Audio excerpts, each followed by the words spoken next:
Okay, right now we are going to discuss about one by one convolution, and the other name is pointwise convolution. In previous slides, as Mustafa mentioned, there were different type of kernel sizes.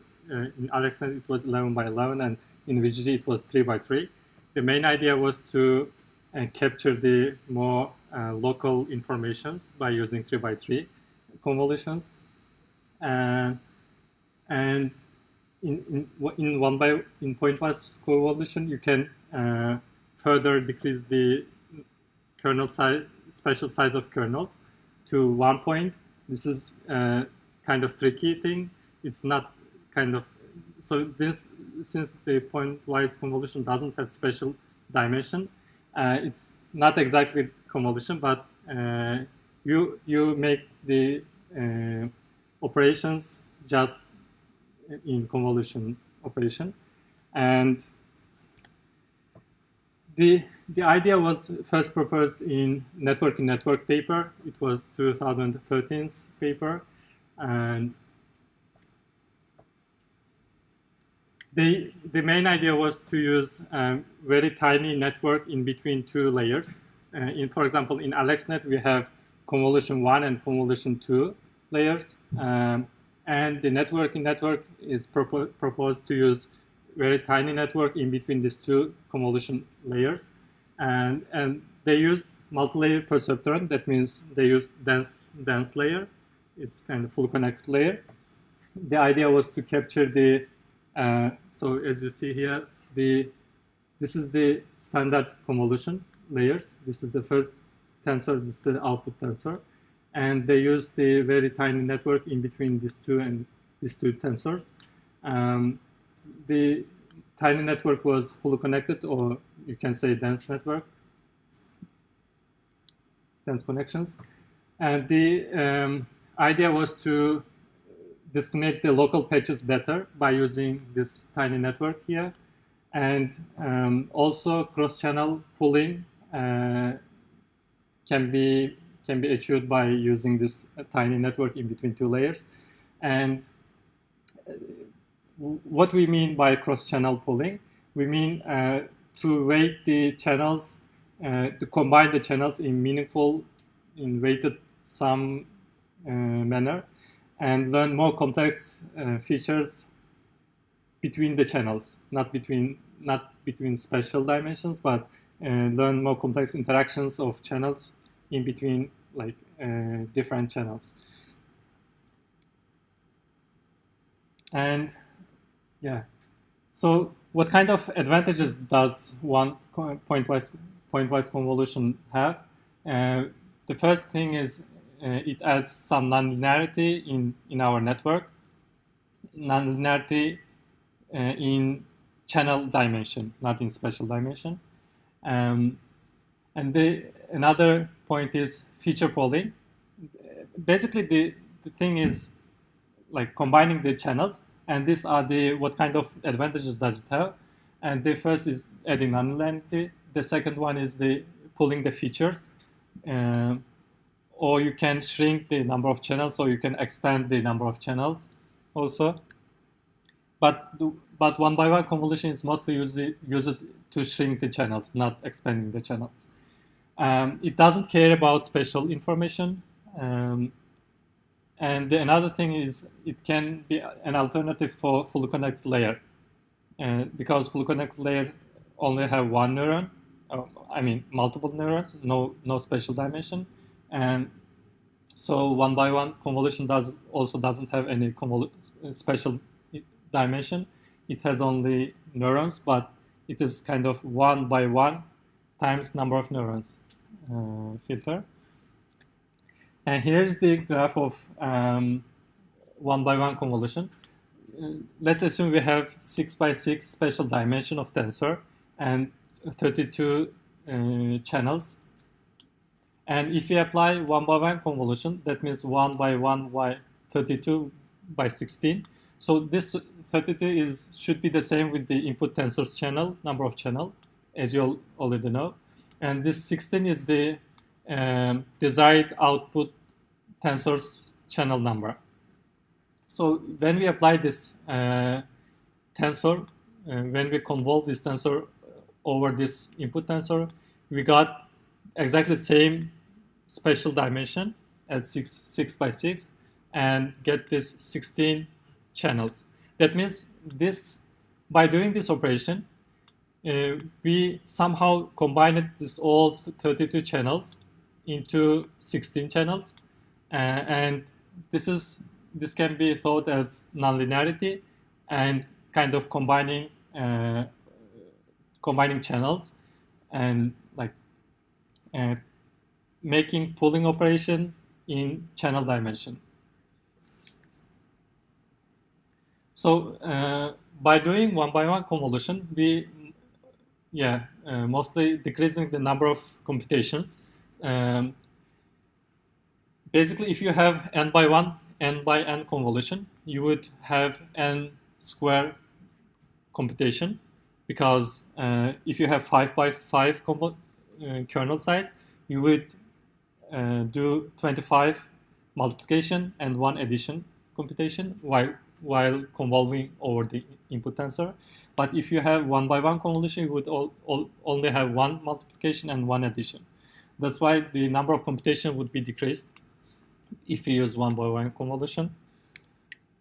And also decrease the parameters in fully connected layer. Basically, in convolutional neural networks, most of parameters are in fully connected layers, because, for example, if you have 4089 and two 4089 dense layer and one 1000 dense layer, you would end up with 1 million. How many parameters was in VGG? It was 1060. Yeah, in fully connected layers. It was around 150 million, something like that. So most of parameters are in fully connected layer, and but fully connected layer doesn't have much computation, because you already do the matrix multiplication. But convolution layers doesn't have much parameters, but the convolution layers have a lot of computation. So here, by using one-by-one convolution, you decrease the computations. It's kind of replacing the standard convolution. And here you are replacing the fully connected layer and decreasing the parameters. It's kind of balance in between fully connected and convolution layer. And also, you can get the more valuable combination of filters and like represent the features of with m dimension with features of n dimension. And this combination is learned during the training. And your network would learn how to combine these channels into another number of channel tensor.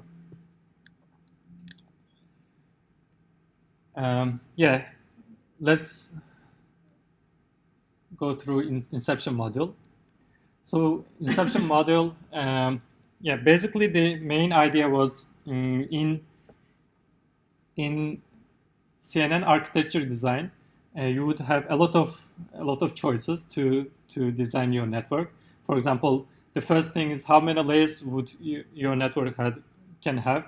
Like in AlexNet, there was 8 layers. In VGG, there were 16 layers. And also you can design your own CNN, like with 25 or 27, whatever layer you want to have. And this is the first thing you have to decide on while designing your CNN. And the second thing is which kernel size of convolutions you want to use. This is another question. So in designing CNNs, you would have a lot of you have to take a lot of decisions for designing your network. For example, in convolution layers, you can use 3 by 3, 5 by 5, or 1 by 1 convolutions. Of course, all of has different advantages and disadvantages. For example, 3 by 3 can help you to catch the more local informations, whilst 5 by 5 can get more bigger salient objects in your image. Or even if you use 11 by 11, you can get more like bigger objects in your image. All have their own advantages. Also, you can make a pooling layer with different kernel sizes, like pool in 3 by 3 region or 5 by 5 region, or global pooling. There are a lot of parameters you have to decide. And yeah, basically you have to know your data and choose one of these kernel sizes in each layer, right? So that means there are like infinitely a lot of parameters you have to decide. So it is kind of difficult to decide. And Inception model proposed to use all these kernels at the same time. That means in one layer you would have 3 by 3 as well as 5 by 5 as well as 1 by 1 convolutions. In this manner, your network would learn whatever it wants to learn, whatever your data needs to catch the important information. And the another thing is the network also learns how to combine this output informations to make the model perform better. So this is the Inception layer. This is the previous layer. This is the tensor from previous layer. And you apply 1 by 1 convolution here, and also 3 by 3 and 5 by 5 and max pooling here.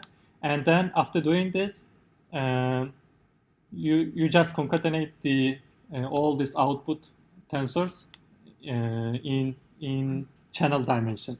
So your output tensor would end up with a lot number of channels.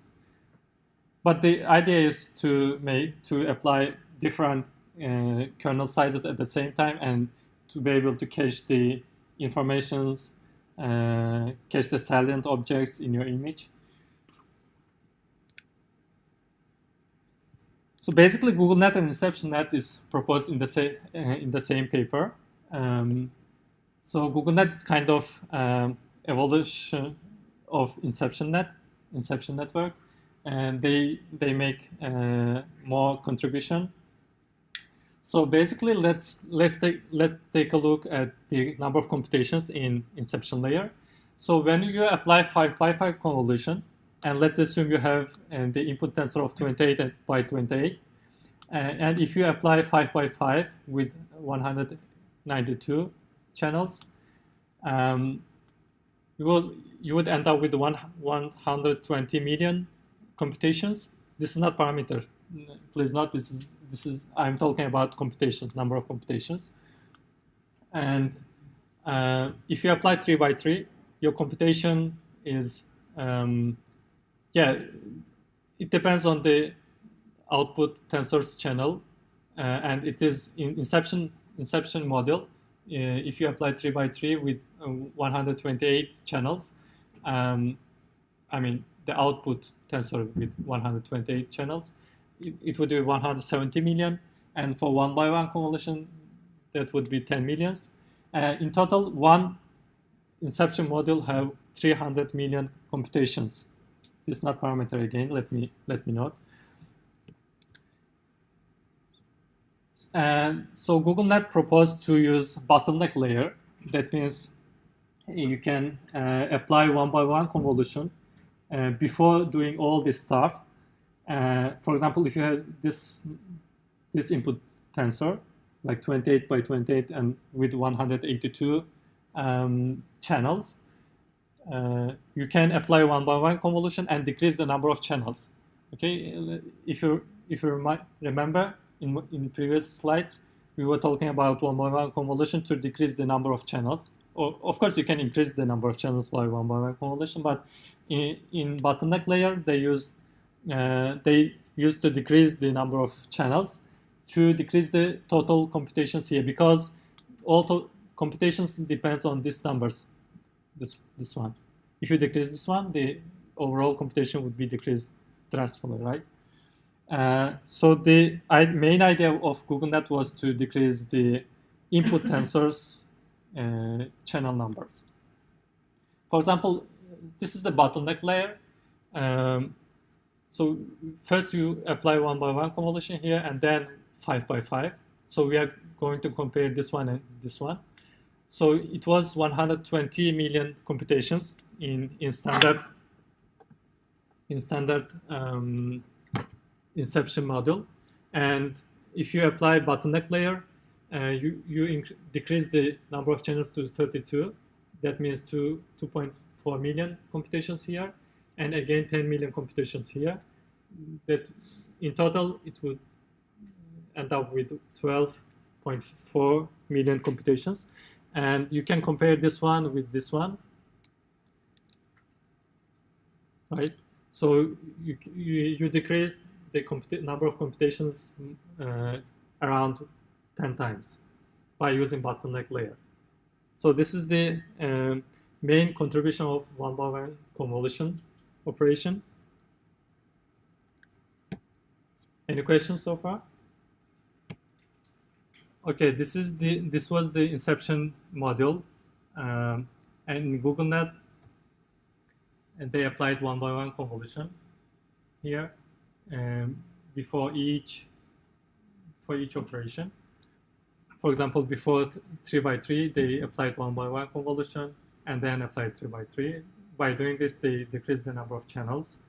And also before 5 by 5 convolution, they did the same again. But in pooling layer, the thing is they made the pooling before first, and then done the 1 by 1 convolution. This is kind of the reason is they want to keep all feature maps here before pooling, and after pooling they basically combining the channels into smaller number of channels. So if they have done like before this one, they may lose some of feature maps, and then pooling and can be like worse than this one. So here's the GoogleNet's module here. So they have 1 by 1 convolution as shown here, 3 by 3, 5 by 5, and they used same padding, and they keeping the spatial dimension similar with the input tensors. And after that, they all concatenating all all output tensors into one output tensor, concatenating in channel dimension. So basically, after AlexNet and VGG, GoogleNet is more deeper network. They have more layers, and as you already know, the main problem of deep network is vanishing gradient problem. That means when you calculate the loss and when you backpropagate the loss would be vanishing towards the first earlier layers. So if you design deep neural network, you would probably have vanishing gradient problem. So they analyzed this problem in GoogleNet, and to overcome this issue, they proposed to use, instead of one classification layer, that means dense layer, they used 3 more additional classification layers here. They put these 2 auxiliary classification layers in middle layers, like something like this. By doing this, they calculate the gradient here, and backpropagating from here to here is kind of, this network is kind of shallow network, and this one's more deeper, and this is the original one, the most deeper one. By using two auxiliary classification layer, they address the vanishing gradient problem.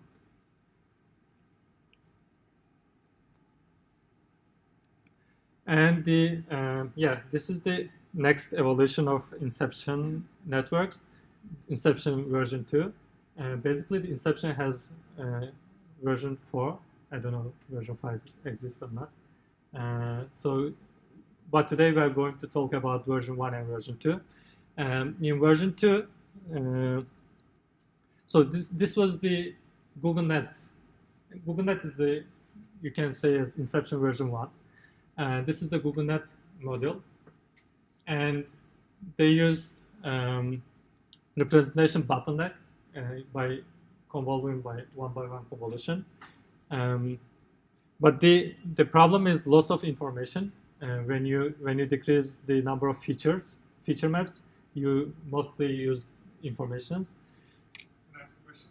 Sure. So, on the left side, the one by one convolution is blue. Is it like somehow different from the yellow ones, or is it the same operation that you're mixing the channels on this one? The leftmost block. This one? Yeah, it's basically the yellow block and the leftmost blue one by one. This yellow shows the bottleneck layer. Yeah, but is the left one also And left is same type of left one or different one? This is so in Inception, it has this one, and this one. These are main convolution operations. Yeah. And this one. My question is the yellow one by one convolution box and the blue one by one convolution box the same? Yeah, in operation point of view, it's the same, but Okay. this is used for bottleneck.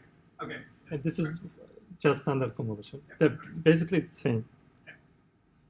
but the usage is different. Yeah. Okay.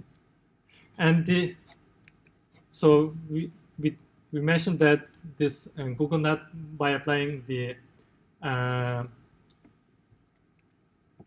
bottleneck, we lost some informations. And version 2, version 2 solution is factorizing 5x5 convolution into two 3x3 convolutions. What we mean is when you use larger kernel size, you lost some special information. And the contribution of version 2 was again use the same bottleneck, but replace the 5x5 convolution by two 3x3 convolutions. By doing this, you also decrease number of computations, because if you have 5x5 convolution, you would have 25 operations, 25 multiplications. If you have 3x3, you would have 9 operations. And if you use two of them, you would end up with 18 computations, and this is more cheaper than 5x5 one. So this is not like significant contribution, but yeah, the final result was improved. So this is about mainly one-by-one convolutions and other networks which used one-by-one convolution, and we have interactive implementation.